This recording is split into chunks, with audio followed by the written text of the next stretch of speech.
चलो आज क्या पढ़ने वाले हैं? आपका चैप्टर नंबर 4। चैप्टर 4 में क्या है? एरिथमेटिक प्रोग्रेशन, समांतर श्रेणी, ठीक है ना, एरिथमेटिक प्रोग्रेशन। और इसका कौन सा प्रश्नावली पढ़ने वाले हैं? एक्सरसाइज नंबर 1, ठीक है ना, एक्सरसाइज। और इसमें का कौन सा प्रश्न पढ़ने वाले हैं? Question number 10। अब प्रश्न को आप लोग बुक से देखना। तो पहला प्रश्न इसमें जो 10वें नंबर का प्रश्न है, फूलों की एक क्यारी की पहली पंक्ति में कितने पौधे हैं? 23 पौधे। अब ध्यान से देखते जाना भाई, इसे हल कर रहे हैं, ठीक है ना, इधर से देखते जाना। पहला, फूलों की जो क्यारी है, ठीक है ना, क्या लिखा है इसमें? पहली पंक्ति। पहली पंक्ति में कितने पौधे हैं? पहली पंक्ति में कितने पौधे हैं? 23 पौधे। और दूसरी पंक्ति में? दूसरी पंक्ति में 21। तीसरा भी दिया है ना, 21 पौधे। और तीसरी पंक्ति में 19 होगा। तो यहां से एक चीज आपको पता चल गया होगा, सर्वांतर। क्या हो रहा है? 2 कम हो रहा है, तो सर्वांतर पता चला ना। देखो, पहले पंक्ति में 23 पौधे, दूसरी में 21, तीसरी पंक्ति में 19 पौधे। तो देखो 2-2 कम होते जा रहा है, और सभी के बीच का अंतर कितना है? 2 है। तो सर्वांतर आपका क्या निकल गया? 2। तो यहाँ प्रथम पद भी आपको दिख रहा होगा। प्रथम पद क्या है? 23। अब प्रश्न में आपको पूछा है, एक चीज और दिया है, इस क्यारी की अंतिम पंक्ति में 5 पौधे हैं। तो मान लेना ऐसे ऐसे जा रहा है, ठीक है ना भाई, आपका अंतिम पंक्ति कहीं ना कहीं तो टकराएगा, ठीक है ना भाई। तो अंतिम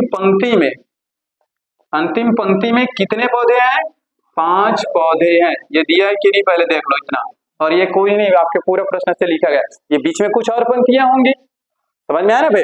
पहली, दूसरी, तीसरी, चौथी, पांचवी, और पता नहीं अंतिम पंक्ति कितना है, उसी को पूछा कितनी पंक्तियां, लेकिन अंतिम पंक्ति में बता दिया गया है पौधे की संख्या कितनी है? 5 पौधे हैं। तो क्यारी में कुल कितनी पंक्तियां हैं, ये आपको बताना है।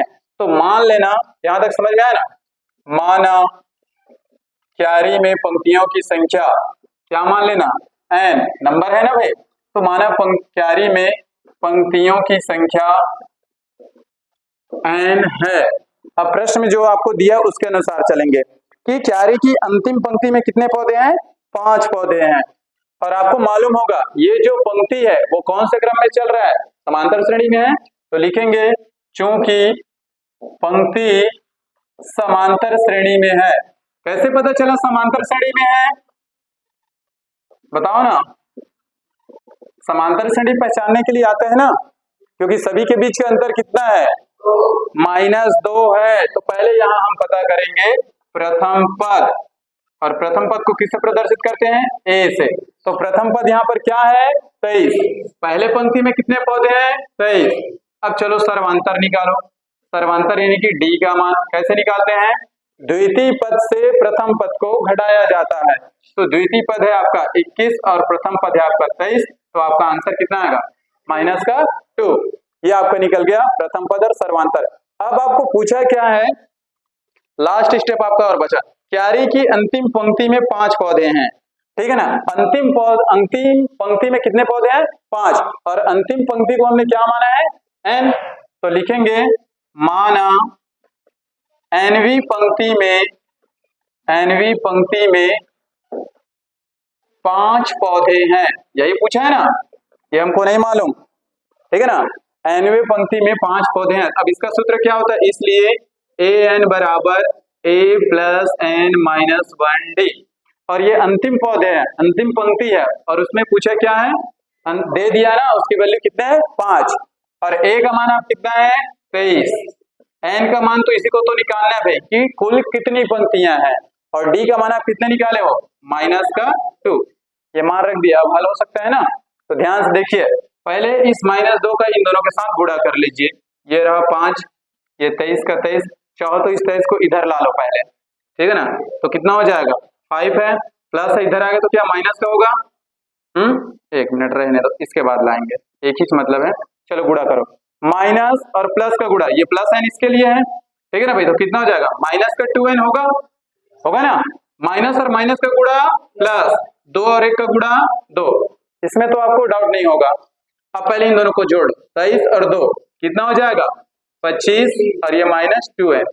ठीक है, इस 2n को मैं इधर लाता हूं और इस 5 को उधर ले जा रहा हूं, तो ये माइनस में इधर आएगा तो प्लस में होगा, ये 25 अपनी जगह है, ये 5 प्लस में है, इधर आएगा तो माइनस में होगा, माइनस का 5, तो 2n, 25 में से 5 जाएगा कितना बचेगा 20। अगर मैं n का मान निकालूं तो 2 किस में है गुणा में, इधर आएगा तो किस में होगा भाग में, तो 2 से डिवाइड करूंगा कितने बार जाएगा, तो यानी कि पंक्तियों की संख्या कितनी है। अब आप इसे अपने हिसाब से भी बना के देखिए, पंक्तियों की संख्या कितनी है, पंक्तियों की संख्या कितनी है जी 10 होगा। ठीक है ना भाई, तो यहां से ये क्या हो जाएगा, अगर n का मान निकालेंगे तो 20/2, 2 से कटेगा 10 बार में, तो लिख लेना, अतः पंक्तियों की कुल संख्या, पंक्तियों की कुल संख्या कितनी है 10 है, और 10वीं वाली ही पंक्ति में कितने पौधे हैं 5, यही तो अंतिम था ना, और टोटल मतलब तीसरा। अब देखो करते ही जाना, चौथे में कितना आएगा, चौथे में क्या होगा 17, उसके बाद 5 में 15, 2 कम करके चलो ना।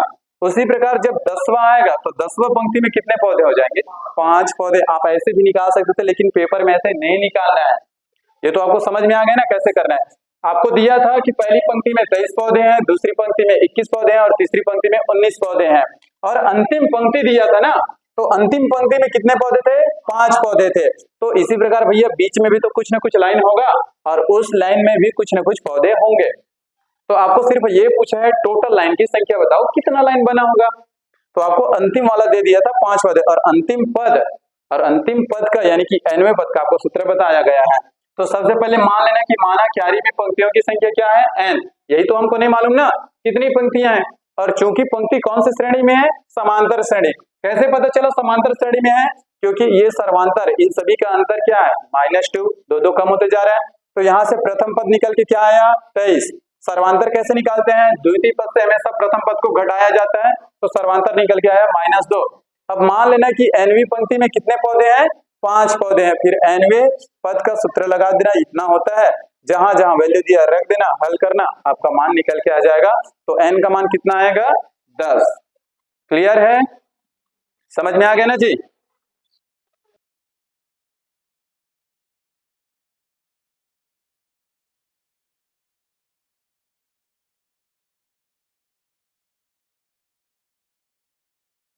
क्या लिखा है कि संजय ने वर्ष के प्रथम सप्ताह में 5 रुपए की बचत की, और फिर अपनी साप्ताहिक बचत कितना रुपए बढ़ाता है 1.75 रुपए। तो पहले लिखिए प्रथम सप्ताह की बचत कितना करता है वो, प्रथम सप्ताह में बचत रही, प्रथम सप्ताह की बचत, प्रथम सप्ताह की बचत कितना बचत करता है वो 5 रुपए, यानी कि ये प्रथम पद क्या निकल के आ गया 5 रुपए। प्रति सप्ताह बचत में वृद्धि, प्रति सप्ताह बचत में वृद्धि कितना रुपए बढ़ाता है हर सप्ताह वो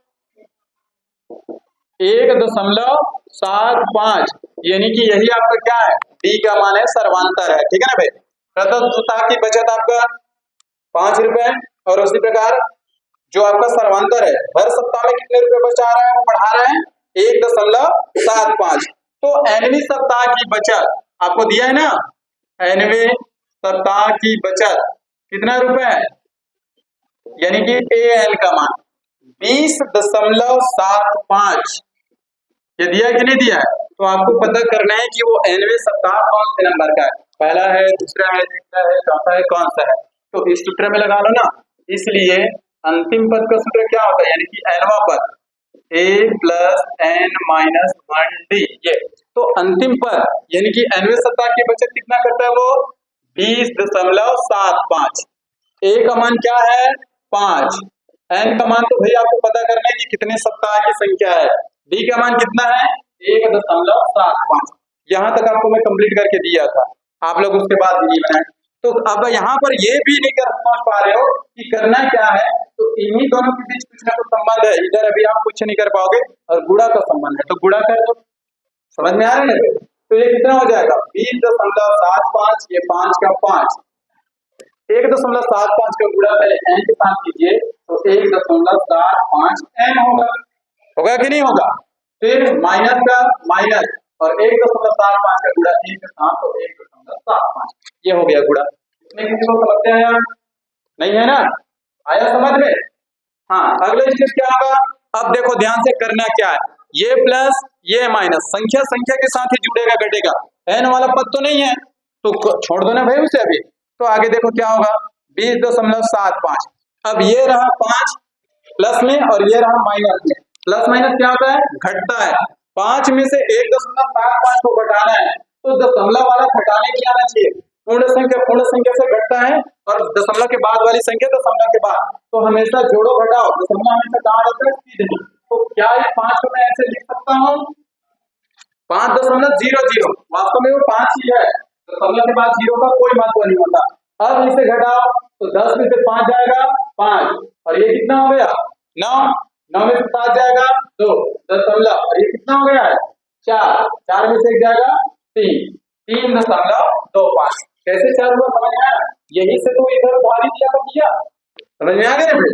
तो कितना आ गया घटाने पर 3.25 और ये प्लस में कितना है 1.75 है। अब ये प्लस में है, फिर इधर पक्षांतर करेंगे तो किस में आएगा माइनस में, तो 20.75 माइनस 3.25 और इधर रुक जाएगा आपका 1.75 है। क्लियर है। अब इसे घटाइए फिर से, 5 में से 5 जाएगा 0, 7 में से 2 जाएगा 5 होगा और दशमलव का दशमलव और 20 में से 3 जाएगा 17, 17.50 और इधर है आपका 1.75 है। अब मुझे n का मान निकालना है तो ये गुणा में इधर आएगा तो कितने होगा भाग में, तो 17.50 बटे में आएगा 1.75 और इधर है आपका क्या है, समझ में आ रहे हैं ना भाई।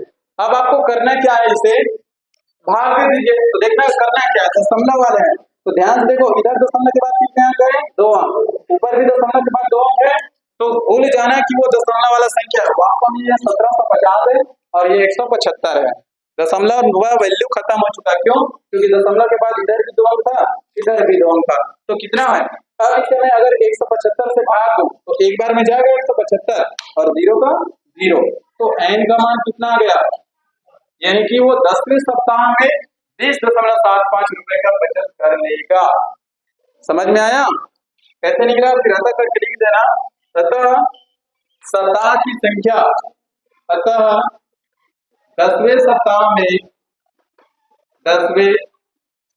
में कितने की बचत कर लेगा 20.75 रुपए की बचत करेगा या कर लेता है। अब बताओ पहले समझ में इसके नहीं आई, कैसे आया समझ में आप। चलो अब अगला ध्यान से देखना, अगला प्रश्न बोला है आपका 12वें नंबर का, क्या समांतर श्रेणी 18, 15 सही 1/2 और 13, 18, 15 सही 1/2 और 13 और डैश डैश डैश, इसका एक पद क्या है माइनस का 47 है, ठीक है, इसका एक पद क्या है माइनस का 47 है, तो यदि हाँ तो कौन सा पद है ये आपको क्या करना है बताना है। वो आपको कैसा लग रहा है, प्रथम पद बड़ा है उसके बाद फिर छोटा हुआ उसके बाद फिर छोटा हो रहा है और इधर देखो माइनस में आया है, मतलब पूरा जो समांतर श्रेणी है वो घट रहा है, क्रम कैसा उसका घटते क्रम में है, ठीक है ना भाई। तो यहाँ सबसे पहले हम निकालेंगे प्रथम पद। प्रथम पद यहाँ पर क्या दिख रहा है आपको, यानी कि a का मान 18, सर्वांतर निकालो, सर्वांतर कैसे निकालते हैं, द्वितीय पद से प्रथम पद को घटाओ, तो 15 सही 1/2 और माइनस में 18, यहाँ तक समझ में आया। इसको कैसे चेंज करेंगे ना, 15 दूनी 30, 30 और 31, 31 बटे में 2 और ये माइनस का 18, ये कैसे चेंज हुआ समझ में आया। ये अभी कौन सा था, ये था मिश्र भिन्न, जिसको हमने विषम भिन्न में बदल दिया। अब इस 2 का गुणा फिर इसके साथ होगा, फिर यह गुणा समझो जिसके नीचे में कुछ नहीं मतलब 1, 31 का गुणा इसके साथ करेंगे 21 आएगा, माइनस का माइनस और 18 दूनी 36 और नीचे का 2 का 2, कैसे हुआ समझ में आया। आगे सॉल्व करो, 36 में 31 को बढ़ाओ कितना बचेगा 5, वो भी माइनस का 5/2, तो ये निकल के आ गया आपका सर्वांतर। समझ में आ गया। अब प्रश्न में पूछा है कि एक पद 47 है, तो यदि हाँ तो कौन सा पद। तो मान लेते हैं कि nवां पद क्या है, 47 है।